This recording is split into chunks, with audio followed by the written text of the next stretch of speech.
আসসালামু আলাইকুম রহমতুল্লাহ বরকাত বিসমিল্লাহ আলহামদুলিল্লাহ ওয়াসসালাতু ওয়াসসালামু আলা রাসূলিল্লাহ ওয়া আলা আলিহি ওয়া সাহবিহি ওয়া মান ওয়ালা আম্মা বাদ।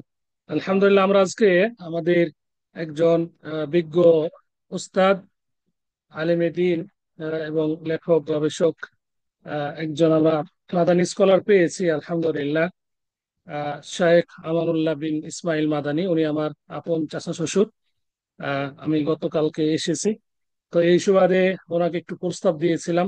তো আলহামদুলিল্লাহ উনি আমার প্রস্তাবে সাড়া দিয়েছেন। জন্য দোয়া করছি আল্লাহ যেন তাকে জাযা খায়ের দান করুন, এই ইলমে আমলে বারাকা দান করুন, আমিন। আহ, উনি শেখ আমানুল্লাহ বিন ইসমাইল ওনার নাম।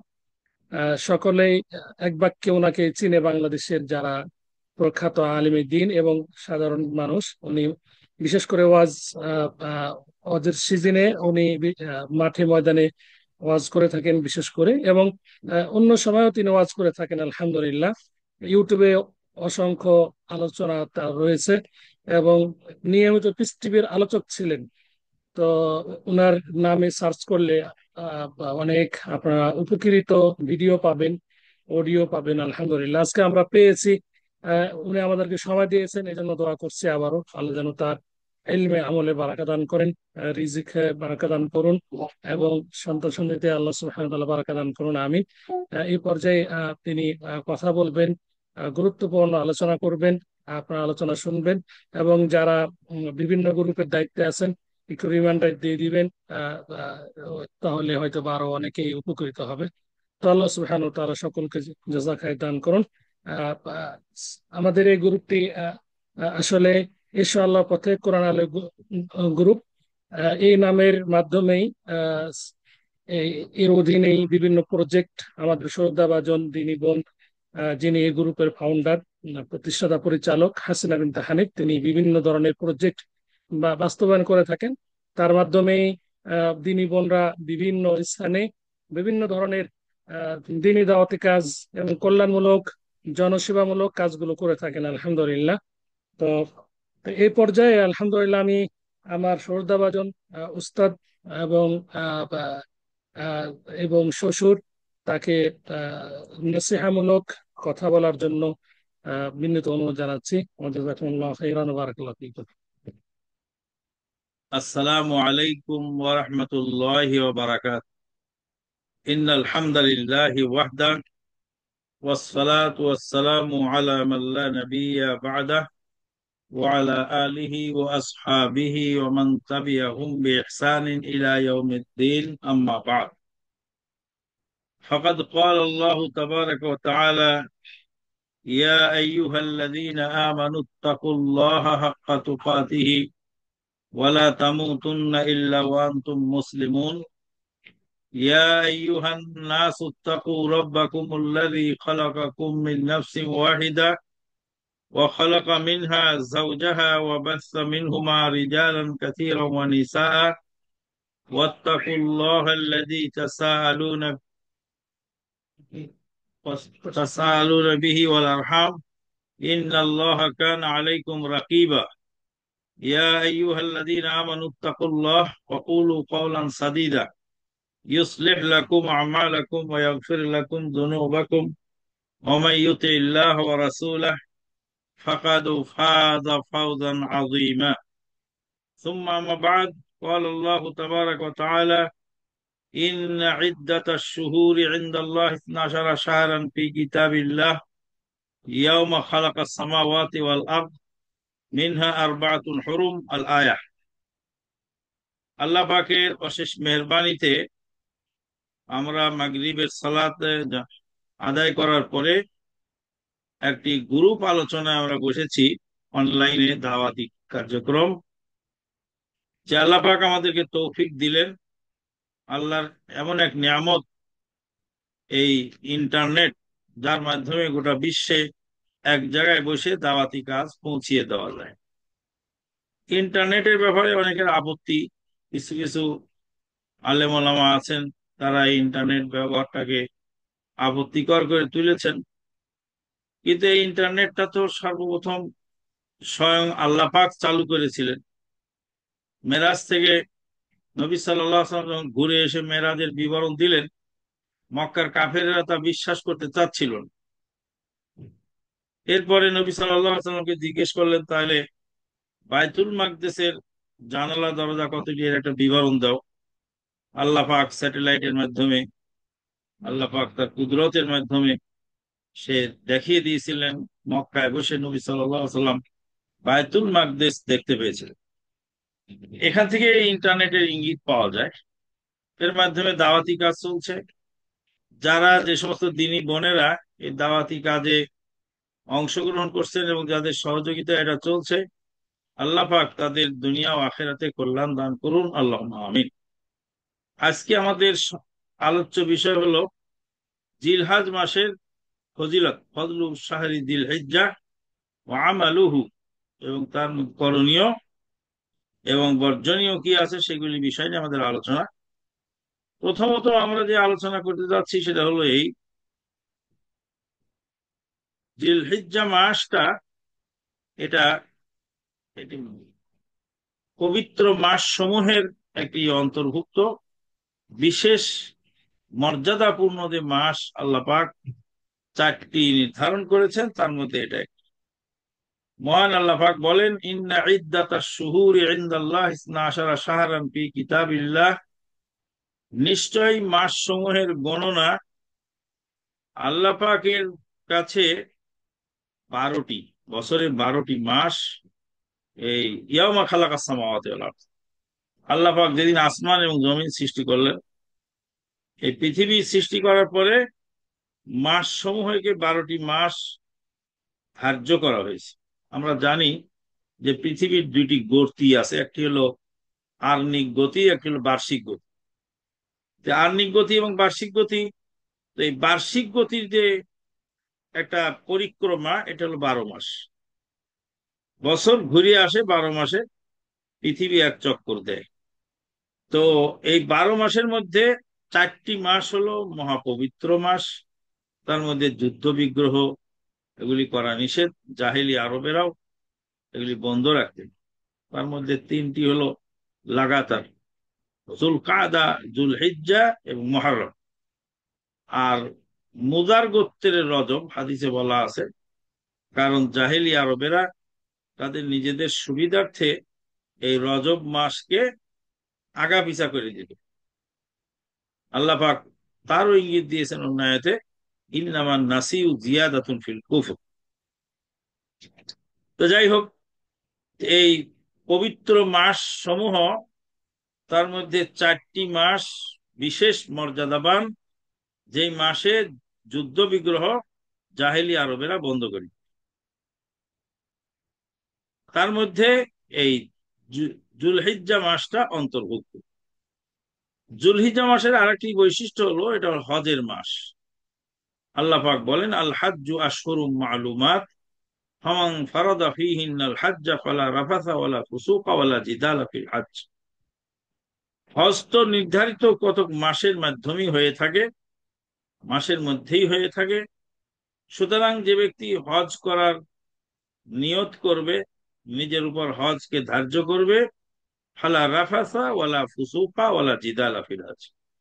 রাফাস বলা হয় ফাসিকি কাজ, রাফাস বলা হয় যৌন সংক্রান্ত কাজ, ফুসুক বলা হয় ফাসিকি কাজ, শরীয়ত গরহিত কাজ, ওয়ালা জিদালা ফিল হজ্জ, ঝগড়া ফাসাদ এই মাসের মধ্যে কোনোভাবেই উচিত নয়। ঝগড়া ফাসাদ কোনো সময় উচিত নয়, বিশেষ করে এই মাসগুলিতে চরম পর্যায়ে নিষেধ। এই মাস হলো কুরবানির মাস। আল্লাহ পাক বলেন, ফাসল্লি লিরাব্বিকা ওয়ানহার, সুতরাং তুমি তোমার প্রভুর সালাত আদায় করো, ওয়ানহার, কুরবানি করো। তো এই যে কুরবানি নির্দেশ আল্লাহ পাক দিলেন, কিছু কিছু মানুষ বলছে যে কুরবানি করা ফরজ। কেন? আল্লাহ পাক নির্দেশ দিয়েছেন, ফাসল্লি লিরাব্বিক, আপনি আপনার প্রভুর জন্য সালাত আদায় করুন, ওয়ানহার, কুরবানি করুন। আল্লাহর নির্দেশ হলে তো ফরজ হয়ে যায়। কালকেও এক ভদ্রলোক আমাকে জিজ্ঞেস করতেছিলেন যে আল্লাহ বললেন কুরবানি করতে, কুরবানি করো, আল্লাহর নির্দেশ তো ফরজ।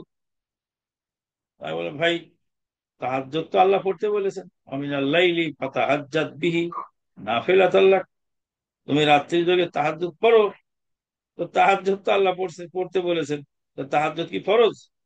নিশ্চয়ই না।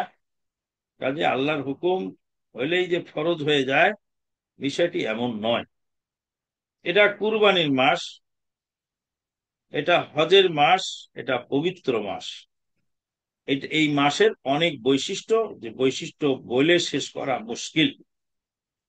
এই মাসের প্রথম প্রথম 10 দিনে বিশেষ ফজিলত রয়েছে, আর এই 10 দিনের ফজিলত প্রমাণ করেছেন আল্লাহ পাক সূরাতুল ফজরের মধ্যে কসম করেছেন। আল্লাহ পাক বলেন, আউযু বিল্লাহি মিনাশ শাইতানির রাজিম, বিসমিল্লাহির রহমানির রহিম, ওয়াল ফাজরি ওয়া লায়ালিন আশর ওয়াশ শাফঈ ওয়াল ওয়াতর। ফজরের কসম, লায়ালিন আশর 10 দিনের কসম। ফজরের কসম 10 দিনের কসম, লায়ালিন আশর 10 দিন। লায়াল হলো রাতের বহু বচনকে লায়াল বলা হয়। তো 10 দিন বোঝানো হচ্ছে 10 রাত বলে। এটাকে ইসলামী শরীয়তের পরিভাষায় বলা হয় ইতলাকুল জুজ ইরাদাতুল কুল। কিছু অংশ বলে পুরাটা বোঝানো হয়। যেমন আল্লাহ পাক বলছেন, হুররিমাত আলাইকুমুল মাইতাতু ওয়াদ দামু ওয়া লাহমুল খিনজির, তোমাদের জন্য মুর্দা হারাম, প্রবাহিত রক্ত হারাম, শূকরের গোশত হারাম। আল্লাহ পাক শূকরের গোশত হারাম বলেছেন, গোশত হারাম বলেছেন, তো সেখানে কি নাড়ি ভুঁড়ি, হাড্ডি, চর্বি, কলিজা, শূকরের মগজ, এগুলি কি হালাল? নিশ্চয়ই না। আল্লাহ তো গোশত হারাম বলছেন। তো ওখানে ইতলাকুল জুজ ইরাদাতুল কুল। আল্লাহ পাক যদিও গোশত বলেছেন, কিন্তু আসলে শুকুর পুরাটাই নাপাক। ফাইন্নাহু রিজসুন, শুকুরটা হলো নাপাক। তো এখানে রাতটা হলো দিনের অংশ, তাই আল্লাহ পাক রাতকে বলছেন ওয়ালায়ালিন আশর, 10 রাতের কসম, মানে 10 দিনের কসম। রাত আর দিন দুটা মিলেই হয় একটা দিন। এখানে আল্লাহ পাক এই যে 10 রাতের কসম বা 10 দিনের কসম বললেন, তো এই 10 দিন হলো জিলহাজ মাসের প্রথম 10 দিন। ওয়াশাফঈ ওয়াল ওয়াতর, শাফ বলা হয় জোর, আর ওয়েতর মানে হলো বেজর। বেজর হলো 9ম তারিখ আরাফার দিন, আর শাফ হলো 10ম তারিখ, যেটা ঈদের দিন। তো এই আরাফার দিন এবং ঈদের দিন সহ এই দিনগুলির কসম আল্লাহ পাক করলেন। আল্লাহ পাক যখনই কোনো জিনিসের কসম করেন, তখন সেই জিনিসের মর্যাদা বেড়ে যায়। মানুষ আল্লাহ ছাড়া অন্য গায়রুল্লাহ নামে কসম করলে সেটা শিরক হয়ে যায়। কিন্তু আল্লাহ পাক যে কোনো বস্তু, ব্যক্তি তার কসম করেন বা করতে পারেন, এখানে কোনো সমস্যা নেই। আল্লাহ রাব্বুল আলামিন বিভিন্ন গাছের কসম করেছেন, শহরের কসম করেছেন, মানুষের কসম করেছেন, ওয়ালিদিন ওয়ালাদ, তারপর হাদাল বালাদিন আমিন, তিন জাইতুন, বহু কিছুর কসম করেছে। এখানে আল্লাহ পাক এই 10 দিনের কসম করার মাধ্যমে 10 দিন মর্যাদা বুঝাই দিলেন। 10 দিনের ফজিলত সম্পর্কে হাদিসে আসছে, মা মিন আইয়ামিন আল আমালুস সালিহু ফিহা আহাব্বা ইলাল্লাহ মিন হাদিল আইয়াম। আল্লাহ রাব্বুল আলামিনের কাছে অধিক প্রিয় আমল এই 10 দিনের আমলের সমতুল্য হয় না। এই 10 দিনের আমল অত্যন্ত গুরুত্বপূর্ণ, অন্য কোনো দিনের আমল এই 10 দিনের আমলের সমান হয় না।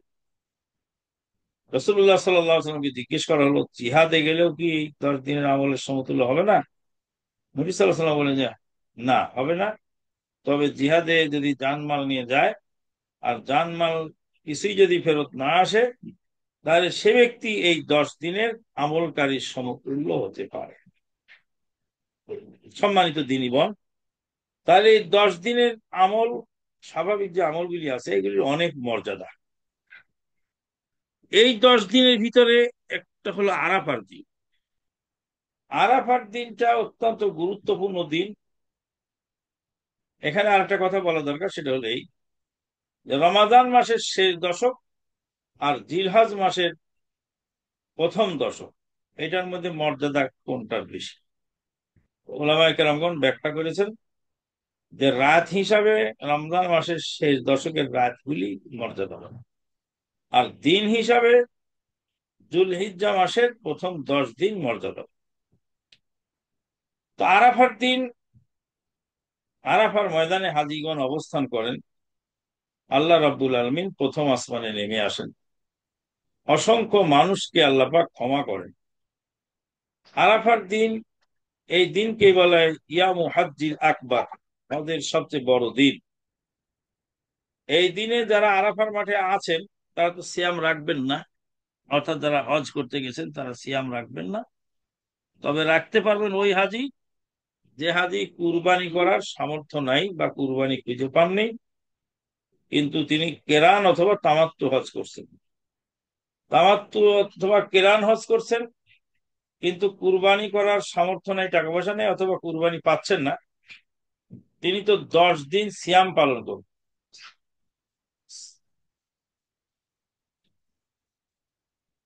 সালাসাতুম মিন আইয়ামিল হজ্জে ওয়া সাবআতুন ইযা রাজাতুম ইলা বালাদি। হজের দিনগুলোতে 7 দিন সিয়াম পালন করবে, আর যখন ফিরে আসবে তখন আরো 3 দিন। অতিলকা আশারাতুন কামেলা, এটাই হলো 10 পূর্ণ। তাহলে হজের দিনগুলিতে তিনি যে সিয়াম রাখবেন, কে? তিনি কুরবানি খুঁজে পাননি অথবা কুরবানি করার টাকা নেই, কিন্তু তিনি তামাত্তু অথবা কেরান হজ করেছেন। এই যে তিনি যে হাদির বিনিময়ে যে 10টি সিয়াম রাখবেন, ইনি হজের দিনগুলোতে সিয়াম রাখতে গিয়ে আরাফার দিনে সিয়াম রাখতে পারেন। আর বাকি যাদের এফরাদ হজ অথবা কুরবানি আছে, তারা কিন্তু আরাফার দিনে সিয়াম রাখবেন না। নবী সাল্লাল্লাহু আলাইহি ওয়াসাল্লাম আরাফার মাঠে যখন উকুফ করেছেন তখন সিয়াম রাখেননি। আরাফার বাইরে যারা থাকবেন তারা সিয়াম পালন করবেন, আর তার মর্যাদা হলো বিগত 1 বছর আর সামনে আগত আর 1 বছর, 2 বছরের সগীরা গুনাহ তাকে ক্ষমা করে দেওয়া হবে। এটা বিরাট একটা মর্যাদা। আরাফার এই দিনটা, যে দিনে আল্লাহ পাক ইসলামকে কমপ্লিট করেছিলেন এবং কোরআন এবং সুন্নাহকে মুসলিম জীবনের একদম নির্ধারিত করে দিয়েছিলেন জীবন ব্যবস্থা হিসাবে। মহান আল্লাহ পাক বলেন, আউযু বিল্লাহি মিনাশ শাইতানির রাজিম, আল ইয়াউমা আকমালতু লাকুম দীনাকুম ওয়া আতমামতু আলাইকুম নি'মাতি ওয়া রাদিতু লাকুমুল ইসলাম দীনা। আজকের এই দিনে তোমাদের জন্য তোমাদের দ্বীনকে পূর্ণ করে দেওয়া হলো। ওয়া আতমামতু আলাইকুম নি'মাতি, আল্লাহ পাক বলেন আমি আমার নিয়ামতকে তোমাদের উপরে সম্পন্ন করে দিলাম। ওয়া রাদিতু লাকুমুল ইসলাম দীনা, আর ইসলামকে তোমাদের জন্য জীবন ব্যবস্থা হিসেবে মনোনীত করে দিলাম। এই আরাফার দিনে আল্লাহ পাক অসংখ্য মানুষকে ক্ষমা করেন। আরাফার দিনে আল্লাহ পাক দোয়া কবুল করেন। নবী সাল্লাল্লাহু আলাইহি ওয়াসাল্লাম বলছেন, আফদালু দুআই ইয়াউমি আরাফা, আফদালু দোয়া ইয়াউমি আরাফা, সবচেয়ে উত্তম দোয়া হলো আরাফার দিনের দোয়া। নবী সাল্লাল্লাহু আলাইহি ওয়াসাল্লাম বলেন, এমন উত্তম দোয়া আরাফার মাঠে আছে যে দোয়া আমি পড়েছি এবং আমার পূর্বের সমস্ত নবীগণ পড়েছেন। সেই দোয়াটা হলো আরাফার মাঠের দোয়া। কি দোয়া? লা ইলাহা ইল্লাল্লাহু ওয়াহদাহু লা শারীকা লাহু লাহুল মুলকু ওয়া লাহুল হামদু ওয়া হুয়া আলা কুল্লি শাইইন কাদির। এই দোয়া আরাফার ময়দানে হাজীগণ হাত উত্তোলন করে আরাফার ময়দানে দোয়া করবেন। অবশ্যই জামাতবদ্ধ নয়, অবশ্যই দলবদ্ধ নয়, যার যার মতো সেই হাত উত্তোলন করে দোয়া করবেন আরাফার ময়দানে। বিশেষ দোয়া। মহান আল্লাহ পাক এই আরাফার দিনে প্রথম আসমানে নেমে আসেন এবং অসংখ্য বান্দাকে ক্ষমা করেন। বান্দা 70 বছর, 80 বছর, 50 বছর অপরাধ করে আরাফার মাঠে গিয়ে সব গুনাহ একদিনে ক্ষমা করে নিল। ইবলিস শয়তান সবচেয়ে বেশি লাঞ্ছিত, বঞ্চিত এবং অপদস্থ হয় আরাফার দিনে। এই মাসে মৌলিক ইবাদত সমূহ একত্রিত হয়েছে, এটা একটি বিশেষ মর্যাদা। এই মাসের মধ্যে সালাত, সিয়াম, হজ, সাদাকা, কুরবানি সবকিছু এই মাসের মধ্যে মৌলিক ইবাদত গুলি জমা হয়েছে। এটা একটি বিশেষ মর্যাদা। আরাফার দিনে আল্লাহ পাক ফেরেশতাদের কাছে নিজের বান্দাদেরকে নিয়ে গর্ব করতে থাকে। আল্লাহ পাক ফেরেশতাদেরকে বলেন, দেখো আমার বান্দারা কিভাবে আমার কাছে এসেছে, কিভাবে তারা কাকুতি মিনতি করছে, কিভাবে তারা ইবাদত বন্দি করছে। আরবি অনারবি পার্থক্য নাই, সব একই পোশাকে একই ভাষায় কাতর প্রার্থনা জানাচ্ছে। আরাফার ময়দানে অবস্থান করাটা হলো হজের মূল অংশ। নবী সাল্লাল্লাহু আলাইহি ওয়াসাল্লাম বলছেন, আল হাজ্জু আরাফা। আরাফার ময়দানে অবস্থান করাটাই হলো হজ। যে উকুফে আরাফা, এই দিনকেই ইয়াউমুল হাজ্জিল আকবার, হজের মহান দিন বলা হয়েছে। সম্মানিত দিনী বোনগণ, আপনারা আলোচনা শুনছেন জিলহাজ মাসের প্রথম, জিলহাজ মাসের ফজিলত সম্পর্কে। এই মাসে আমাদের করণীয় হলো হজ পালন করা। হজ পালন করা, হজ এমন একটি ইবাদত, সেই ইবাদতের মধ্যে ইবাদতে মালি এবং ইবাদতে বাদানি, দুইটি ইবাদত একত্রিত হয়েছে হজের মধ্যে। পয়সাও খরচ হয়, শরীরেও অনেক পরিশ্রম হয়। এটা গুরুত্বপূর্ণ ইবাদত এই হজ। হজ করলে বান্দা আল্লাহর কাছে এমন নিষ্পাপ হয়ে যায়, রাজা আকা ইয়ামিন ওয়ালাদাতহু, যেমন তার মা তাকে নিষ্পাপ অবস্থায় জন্ম দিয়েছিল। হজ এমন একটি ইবাদত, ধনী গরিবের ভেদাভেদ দূর করে দেয়। তামাম পৃথিবীতে বহু মানুষ, বহু ভাষা বর্ণের লোক জমা হয়, সবাই একত্রে সেখানে জমা হয়। জমা হওয়ার পরে যার যার পোশাক সব ছেড়ে দিয়ে এক ধরনের পোশাক পরে একই তালবিয়া পড়তে পড়তে এরা হজের মাঠে জমা হয়। মুজদালেফার বালুর চরে কত কোটিপতি শুয়ে আছে, তার পাশে একজন পথের ফকিরও শুয়ে আছে, সব একাকার। এইটা একটা হজের সবচেয়ে বড়। হজ একটি আন্তর্জাতিক বাণিজ্য মেলা। তামাম পৃথিবীর মুসলিমদের ঐক্যবদ্ধ হওয়ার সুযোগ হয়ে যায়। আরবি আজমি, আরব অনারব, ধনী গরিব, ছোট বড় কোনো ভেদাভেদ সেখানে থাকে না। দ্বিতীয় কাজ হলো ঈদের সালাত আদায় করা।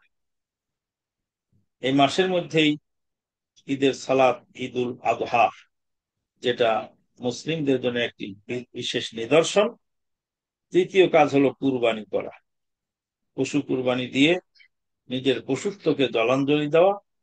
পশু কুরবানির মাধ্যমে মানুষের শ্রেষ্ঠত্ব প্রকাশ করা। ধনী গরিব একসঙ্গে মিলে কুরবানি করে সে কুরবানির গোশত ভক্ষণ করা, খাওয়া এবং বিতরণ করা, এটা মহান এক ত্যাগের ইতিহাস এখানে উদ্ভাসিত হয়ে থাকে। চতুর্থ নম্বর হলো সিয়াম পালন করা। সিয়াম পালন এই মাসে করতে পারে, যে যতটুকু পারে করতে পারবে। বিশেষ করে আরাফার দিনের সিয়ামটা জরুরি। জিকির আজকার করার নির্দেশ আল্লাহ পাক দিয়েছেন এই মাস সমূহে। এই দিনগুলিতে বিশেষভাবে জিকির আজকার মানুষ করবে। নির্ধারিত কোনো জিকির সেখানে বলা হয়নি। আর একটা বলা আছে তাকবীর। তাকবীর হলো দুই রকম, একটা তাকবীরে মুতলাক, তাকবীরে মুকাইয়াদ। তাকবীরে মুতলাক হলো যেটা 9 তারিখ, জিলহজ মাসের 9 তারিখ থেকে নিয়ে আইয়ামে তাশরিকের সূর্যাস্ত পর্যন্ত, দিনে রাতে সকালে বিকালে সবসময় মাঠে ঘাটে রাস্তা সবসময় তাকবীর পড়া, আল্লাহু আকবার আল্লাহু আকবার, লা ইলাহা ইল্লাল্লাহ আল্লাহু আকবার আল্লাহু আকবার ওয়ালিল্লাহিল হামদ।